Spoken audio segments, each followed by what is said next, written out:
যদি আমি রাষ্ট্রনায়ক বানাই, কোন মানুষকে যদি আমি আল্লাহ দেশের প্রধানমন্ত্রী বানাই, প্রধানমন্ত্রী বানানোর পরে, রাষ্ট্রনায়ক বানানোর পরে, ক্ষমতা দেওয়ার পরে ওই লোকটি কিছু কার্যক্রম থেকে যায়, কিছু কাজ তার থেকে যায়। কি কাজ থেকে যায়? আল্লাহ রাব্বুল আলামিন বলেন, আল্লাযীনা ইয়ামাক্কানাহুম ফিল আরদ, আমি আল্লাহ যাকে আমার রাজত্বে ক্ষমতা দান করি, আমি আল্লাহ যাকে ক্ষমতা দেই, যাকে রাষ্ট্রনায়ক বানাই, প্রধানমন্ত্রী বানাই, তার এক নম্বর কাজ কি শোনো, ওয়া কামুস সালাহ। ও রাষ্ট্রনায়ক হওয়ার পরে, ক্ষমতা পাওয়ার পরে ওর প্রথম নম্বর কর্মসূচি হবে, ওর প্রথম নম্বর কাজ হবে, আমি আল্লাহ আমার জমিনে সালাত কায়েম করে দেবে। একটা রাষ্ট্রনায়ক দেখান যে আল্লাহ তাকে ক্ষমতা দিয়েছে, ও নামাজ কায়েম করেছে? আজকে নামাজ কায়েম করে না, বরঞ্চ নামাজ থেকে মানুষ কিভাবে বিরত থাকবে সেই প্রচেষ্টায় ব্যস্ত। আল্লাহ রাব্বুল আলামিন বলেন, ও দুনিয়ার মানুষ, ওই প্রধানমন্ত্রী, ওই রাষ্ট্রনায়কের দ্বিতীয় নম্বর কাজকে তোমরা শোনো, ওয়া আতাউস যাকাত, যাকাত প্রদান করবে। এরপরে আল্লাহ রাব্বুল আলামিন বলেন, তিন নম্বর কাজ হলো ওয়া আমারু বিল মা'রুফ, এবং সদা সর্বদাই সৎ কাজের আদেশ করবে, ওয়া নাহাউনা আনিল মুনকার। চতুর্থ নম্বর কর্মসূচি হবে, চতুর্থ নম্বর কাজ হবে মন্দ কাজগুলোকে নিষেধ করবে। আল্লাহ বলছেন যে প্রধানমন্ত্রী হওয়ার পরে, রাষ্ট্রনায়ক হওয়ার পরে এই চারটা কাজ তোমাদের করতে হবে। কি করতে হবে? এক নম্বরে তোমরা নামাজ কায়েম করবা, দুই নম্বরে যাকাতের বিধান চালু করবা, যাকাত প্রদান করবা, আর তিন নম্বরে যেখানেই অন্যায় সেখানেই প্রতিবাদ করতে হবে। এই শোনেন, আপনি যে দলে করেন না কেন, আওয়ামী লীগ করেন, বিএনপি করেন, জামাত করেন, শিবির করেন, আর ওই নাওল করেন, যারা জাতীয় পার্টি করেন, যাই করেন না কেন, আপনার মধ্যে যদি বিভেদ থাকে, মনুষ্যত্ববোধ যদি থাকে, আরে সে যদি আমার নেতৃত্ব হয়, আমার বাপ হয়, আমার মা হয়, আমার ভাই হয়, আমার যত মানুষ হোক না কেন, অন্যায় করার সঙ্গে সঙ্গে আপনার প্রতিবাদ করতে হবে, এটা আল্লাহ বলছেন। আর আপনি যদি অন্যায় দেখার পরে যদি প্রতিবাদ না করেন, আর আপনার মধ্যে আর পশুর মধ্যে কি পার্থক্য থাকে? আপনার মধ্যে তো কোনো মনুষ্যত্ববোধ নাই, আপনার মধ্যে কোনো জ্ঞান বিবেক নাই, যেমনি ভাবে পশুর মধ্যে নাই। অতএব যেখানেই অন্যায় দেখবেন সেখানেই প্রতিবাদ করবেন, তাই সে যেই হোক না কেন কাউকে ছাড় দেওয়া যাবে না। আর আল্লাহ বলছেন যে এরপরে তোমরা সদা সর্বদাই সৎ কাজের আদেশ করবা, মানুষকে ন্যায় পথে তাদেরকে আহ্বান করবা, সত্যের পথে তাদেরকে ডাকবা। কিন্তু এবার আসল এই যে চারটা কর্মসূচি আল্লাহ দিলেন, একটাও তো আমাদের বাংলাদেশে চলে না।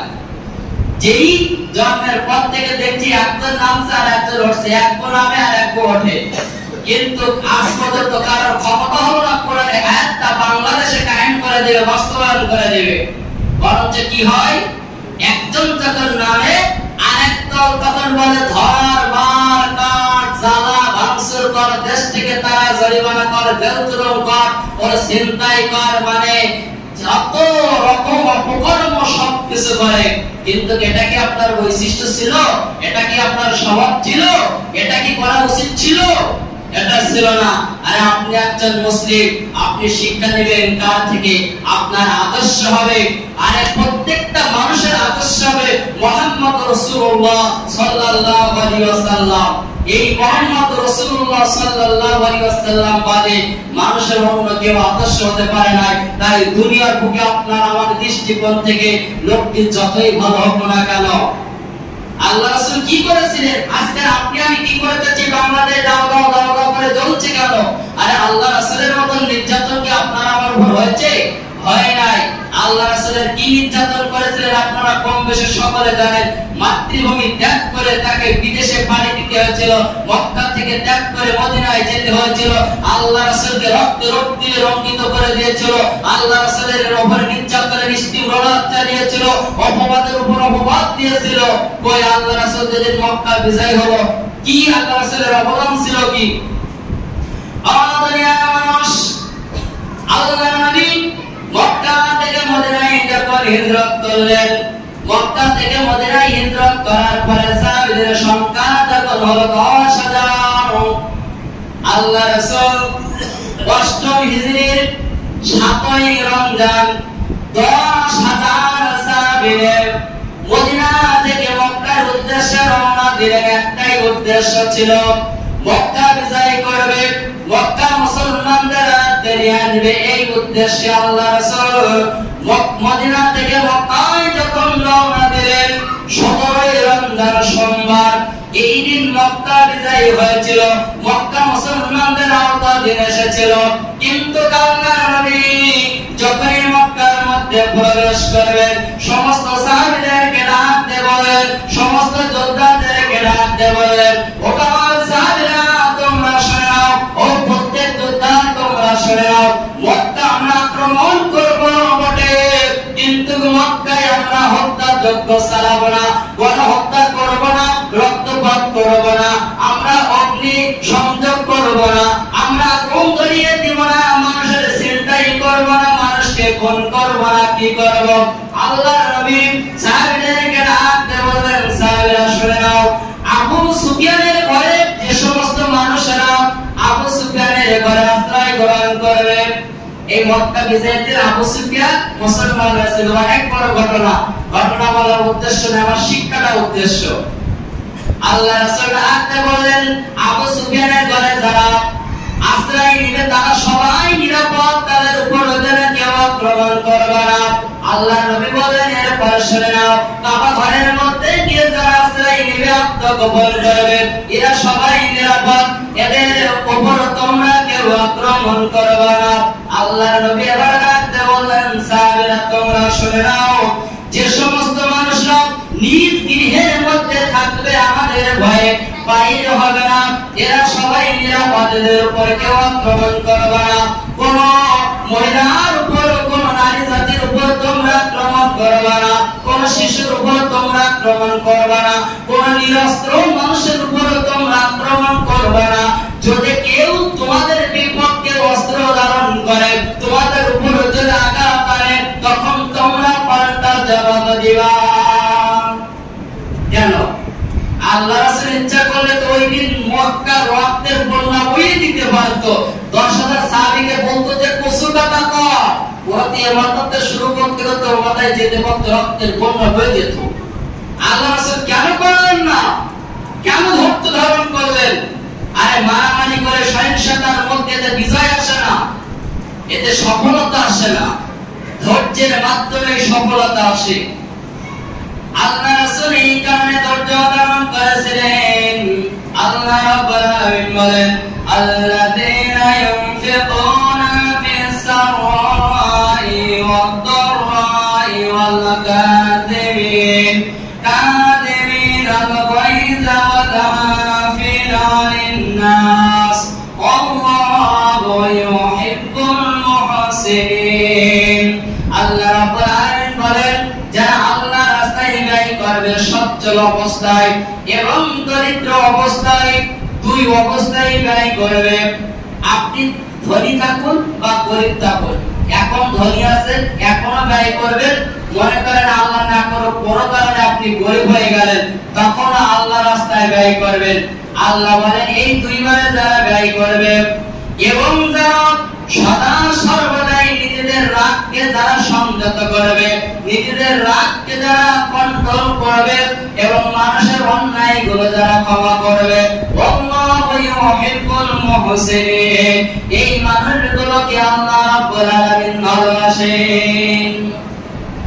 এখন আমাদের রাগ হচ্ছে, আমি জানি কিছু কিছু মানুষের রাগ হচ্ছে 15 বছরের কাজা চলছে। শোনেন, এই কাজা না তোলে যদি আপনি ধৈর্য ধারণ করতে পারেন যে না, সে যা অন্যায় করেছে, যা আল্লাহর দিকে তাকিয়ে আমি তোকে মাফ করে দিলাম, আমার রাগ আমি সংযত করলাম, আল্লাহ আপনাকে ভালোবাসবে।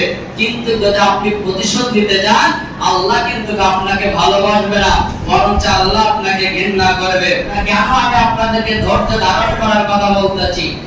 আমাদের মানুষ আল্লাহ নবী সাল্লাল্লাহু হযরত আলী রাদিয়াল্লাহু তাআলার সামনে আল্লাহর নবীকে এক ইহুদি গালাগালি দিল, আল্লাহর নবীকে যখন গালি দিল, হযরত আলী রাদিয়াল্লাহু তাআলা তিনি ধৈর্য ধারণ করতে পারলেন না, ওই ইহুদিটাকে ধরলেন। ধরার পরে আলী রাদিয়াল্লাহু তাআলা ইহুদিটাকে মাটিতে ফেললেন। মাটিতে ফেলার পরে আলী রাদিয়াল্লাহু তাআলা ইহুদির বুকের উপর বসে যায় এবং তার তরবারি দিয়ে ইহুদির গলাটা কাটবে। এমন সময় ইহুদি হযরত আলী রাদিয়াল্লাহু তাআলাকে উদ্দেশ্য করে তার মুখে থুতু নিক্ষেপ করলেন। মুখে যখন থুতু নিক্ষেপ করলো, আলী রাদিয়াল্লাহু তাআলা ইহুদিটাকে হত্যা না করে তার বুকের উপর থেকে উঠে এসে বললেন, ভাই তুমি চলে যাও। এই দৃশ্য দেখার পরে আল্লাহর নবী সাহাবারা রাতে বললেন, আলী ইহুদির বুকের উপর বসলা, তাকে কেন তুমি হত্যা করলে না? হযরত আলী রাদিয়াল্লাহু তাআলা এই সময় ডাকতে বলেন, শোনো আমার সঙ্গে সাথে, আমি এই কারণে ইহুদিটাকে হত্যা করে নাই। তার কারণ হলো ইহুদিটা আমার নবীকে গালি দিয়েছিল, আমার নবীকে কটূক্তি করেছিল, আমার নবীর মনে কষ্ট দিয়েছিল। আমি আল্লাহকে ভালোবাসি, আল্লাহর নবীকে ভালোবাসি, ইসলামের জন্য প্রতিশোধ নিতে চেয়েছিলাম। এজন্য ইহুদির বুকের উপর বসে ইহুদিকে হত্যা করতে চেয়েছিলাম, তার গলা কেটে। কিন্তু ঠিক গলা কাটার মুহূর্তে যখন আমার মুখে থুতু নিক্ষেপ করলো, ও নবীর সাহাবীরা তোমরা শুনে রেখে দাও, ওই সময় রাগটা আমার আরো বেশি বেড়ে যায়। কিন্তু রাগটা যখনই বাড়ে তখনই আমার মনে একটা চিন্তা আসলো। কি চিন্তা? আল্লাহর নবীর অপর সাহাবী আবু হুরায়রা রাদিয়াল্লাহু তাআলা থেকে হাদিসটি বর্ণিত। আবু হুরায়রা রাদিয়াল্লাহু তাআলা বলেন, আল্লাহর নবী বলেন, মহাপ্রলয় কিয়ামতের দিন কায়েম হয়ে যাবে। ওই কিয়ামতের দিন যেদিন আল্লাহর আরশের ছায়া স্থান ছাড়া কোনো স্থান থাকবে না, কোনো ছায়া যখন থাকবে না, সাত শ্রেণীর মানুষকে আল্লাহ তার আরশের ছায়ার নিচে স্থান দিবে। এই সাত শ্রেণীর মধ্যে 4 নম্বর অর্থাৎ একটা শ্রেণী হলো যারা মানুষের সাথে বন্ধুত্ব করে, মানুষকে ভালোবাসে এক আল্লাহর জন্য, মানুষের সাথে শত্রুতা করে আবার এক আল্লাহর জন্য, মানুষের সাথে বন্ধুত্বতা ছিন্ন করে সেই এক আল্লাহর জন্য। তাই হযরত আলী রাদিয়াল্লাহু তাআলা বলছেন, শোনো, আমি যখন ইহুদিটাকে হত্যা করতে গেলাম তখন উদ্দেশ্য ছিল আল্লাহকে সন্তুষ্ট করা, আল্লাহর জন্য তার হত্যা করতে গিয়েছিলাম। কিন্তু যখনই আমার মুখে থুতু নিক্ষেপ করলো আর আল্লাহর জন্য রাগ থাকলো না, ইসলামের জন্য রাগ থাকলো না, রাগটা তখন আমার ব্যক্তিগত হয়ে যায়। ব্যক্তিগত যখন হয়ে যায় তখনই তার মুখ না কেটে তার গলায় তরবারি না চালে আমি আলী রাদিয়াল্লাহু তাআলা তাকে ক্ষমা করে দিয়ে উঠে এসেছি। কারণ ওই সময় যদি তাকে হত্যা করতাম, হত্যাটা ব্যক্তিগত হয়ে যেত, হত্যাটা ইসলামের জন্য হতো না। অতএব আপনি শত্রুতা করেন, আপনি ধরেন, আপনি মারেন, ওই আপনি তাকে দেশ থেকে তাড়িয়ে দেন, আপনি তার ঘর বাড়ি সবকিছু জ্বালিয়ে দেন, তার সাথে কথা বন্ধ করে দেন, তার সাথে বন্ধুত্ব বন্ধ করে দেন, উঠা বসা বন্ধ করে দেন।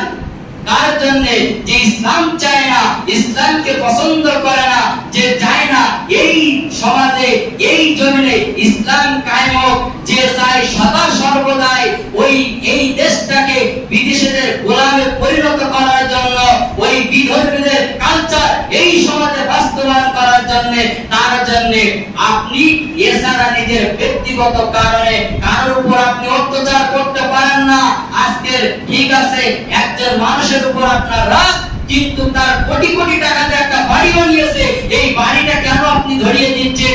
এটা কার ক্ষতি হচ্ছে? এই দেশের ক্ষতি হচ্ছে। আজকের তার মানে কি বলবো, তার সয় সম্পত্তি গুলো সব বাজেয়াপ্ত করে নিচ্ছেন, কত কি করতেছেন। এমনও আছে আরে তার পুকুরে মানে উঠানের মাটিগুলো কেটে বিক্রি করে পুকুর বানিয়ে দিচ্ছে। কেন? এটা কার ক্ষতি? এই দেশের ক্ষতি। আমি দেখলাম, দেখে আমার বড় দুঃখ লাগলো। সেটা কি জানেন? গণভবনে ঢুকলো, ঠিক আছে গণভবনে ঢোকো, কিন্তু গণভবনে ঢুকে রাষ্ট্রীয় সম্পদগুলো কেন তোমরা ছিনতাই করে নিলে? আরে শুনে রাখো, আজকের যে রাষ্ট্র গণভবনের সম্পদগুলো যে জঙ্গি পারো নিয়ে এসেছো, আজকে হয়তো 10 লাখ টাকার সম্পদ তোমরা নিয়ে এসেছো, কিন্তু আগামীকাল যে ওই চেয়ারে বসবে ওই সম্পদের ক্ষতিপূরণ হিসাবে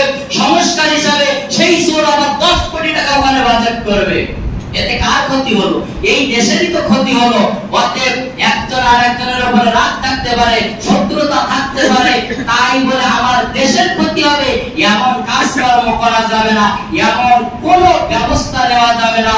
যতই রাগ থাকুক না কেন, দেখতে হবে আমার দেশের জন্য কোনো ক্ষতি হয় না, আমার এই রাষ্ট্রের জন্য কোনো ক্ষতি হয় না, এটার দিকে সব সময় খেয়াল রাখতে হবে, এটা মনে রাখবেন। আর যার যার উপর রাগ আছে আপনারা তাকে মাফ করে দেওয়ার চেষ্টা করবেন। সর্বশেষ হাদিস যেটা হলো, এই যে আমাদের ছাত্র ভাইরা আজকে নিজেদের অধিকার আদায়ের জন্য তারা জীবন দিল, এরা কি আসলে শহীদ হবে? আল্লাহ নবীর সাহাবী সহিহ মুসলিমের মধ্যে আছে, আবু হুরায়রা রাদিয়াল্লাহু তাআলা বলেন, এক ব্যক্তি আল্লাহর নবীর কাছে আসলেন। আল্লাহর নবীর কাছে আসার পরে আল্লাহর নবীকে ডাকতে বললেন, ইয়া রাসূলুল্লাহ, কোন মানুষ যদি আমার ন্যায্য অধিকার যদি না দেয় তাহলে আমি কি করব? আল্লাহর নবী বললেন, তুমি তোমার ন্যায্য অধিকার তার কাছ থেকে আদায় করে নিবা। তখন ওই লোকটি ডাকতে বললেন, ইয়া রাসূলুল্লাহ, আমার ন্যায্য অধিকার আদায় করার সময় লোকটি যদি আমার সাথে মারামারি করে, লোকটি যদি আমাকে মারে, আমি তখন কি করব? আমি কি তখন চুপ করে বসে বসে মার খাবো? আল্লাহর নবী বললেন, না, লোকটি যদি তোমার সাথে মারামারি করে, লোকটি যদি তোমাকে মারে, তুমিও লোকটিকে মারবা। তো যেমনি ভাবে তোমাকে আঘাত করে, যেমনি ভাবে তোমাকে আক্রমণ করে, ওই রকম ভাবে পাল্টা জবাব দিবা। এবার লোকটা ডাকতে বললেন, ইয়া রাসূলুল্লাহ, যদি ওই মারামারিতে আমি যদি মারা যাই তাহলে কি হবে? আল্লাহর নবী বললেন, তুমি যদি মারা যাও তাহলে তুমি শাহাদাত বরণ করবা, শহীদ হয়ে যাবা। এবার লোকটি ডাকতে বললেন, ইয়া রাসূলুল্লাহ, আর ওই জালেমটি, ওই লোকটি, ওই অত্যাচারী ব্যক্তি যদি মারা যায় কি হবে? আল্লাহ রাসূল বললেন, ও জান্নাতি হবে। অতএব ন্যায্য অধিকার, আমার ন্যায্য অধিকার দিবা না, আর আমি আমার হক, আমার ন্যায্য অধিকার বুঝিয়ে দেওয়ার জন্য আমি সংগ্রাম করতে পারি, আমি দাবি করতে পারি, আমার আন্দোলন করতে পারি। আর ওই ছাত্র ভাইদের যারাই গুলি করে মেরেছে, যতগুলো ছাত্র ভাই বোন মারা গেছে, এরা সব শহীদ। আল্লাহ রাসূলের হাদিস, কারণ এরা সত্যের পথে অবিচল ছিল। আর এই ওই হিসাব, ওই পর্ব ভিন্ন। আর এখন বর্তমানে এই আমাদের সাবেক প্রধানমন্ত্রী দেশ ছেড়ে পলায়ন করার পরে এখন যে মারামারি হচ্ছে, এখন একে ধর ওকে মার, এই যে মারামারি হচ্ছে, এরা উভয়ে জাহান্নামী। আল্লাহ রাসূল বলছেন, দুই মুসলমান যদি একজন আরেকজনের সাথে মারামারি করতে গিয়ে, অন্যায় বশত মারামারি করতে গিয়ে, রাগের বশত মারামারি করতে গিয়ে যদি মারা যায়, উভয়ে জাহান্নামী। সাহাবীরা বলছেন, ইয়া রাসূলুল্লাহ, যে মারা গেল তার অপরাধ কি? যে মারলো সে নাই, অন্যায় করলো, যে হত্যা করেছে ওই জাহান্নামে হওয়ার কথা। কিন্তু যে মারা গেল, আল্লাহ রাসূল বলছেন, শোনো, এ যদি না মারা যেত, এর রাগ ছিল যে আমি ওকে হত্যা করব, ওকে মারবো, আর ওর রাগ ছিল যে আমি ওকে হত্যা করব, ওকে মারবো। অতএব দুইজনের একজন মারা গেল, আরেকজন বেঁচে গেল, উভয়ে জাহান্নামী। তাই আমি আপনাদেরকে বলবো যে দেখুন, আজকের কার সাথে আমরা মারামারি করব, কার উপর অত্যাচার করব? আরে আমাদের তো রাত পরে একই জায়গায় বসা, মুখ দেখা দেখি, একই সমাজে বসবাস, একই সাথে হাট বাজার সবকিছু করতেছি, আজকের কারণে নিজেদের মধ্যে অশান্তি সৃষ্টি করব? হ্যাঁ, যার যে দল খুশি সেই দল করতে পারে, তাই বলে আমার দল যখন ক্ষমতায় আসবে, আরেক দল যখন ঢুকবে, আমি তার উপর অত্যাচার করব না, বরং তার উপর আমি ভালোবাসার হাত, দয়ার হাত, মায়ের হাত, ছাত্র হাত বাড়িয়ে দিব। আজকে আমার দল ক্ষমতায় উঠেছে 5 বছরের জন্য, আল্লাহ না করুক আজকে আমি বলতেছি, আরে আগামী 5 বছর পরে যে আরেক দল উঠবে না, আমার দল ঢুকবে না, তার কি গ্যারান্টি আছে? অতএব রাজনীতি আপনি করেন, নিষেধ করতেছি না, যার যেটা খুশি সেই দল করেন, তবে নিজেদের মধ্যে শান্তি বজায় রেখে করতে হবে।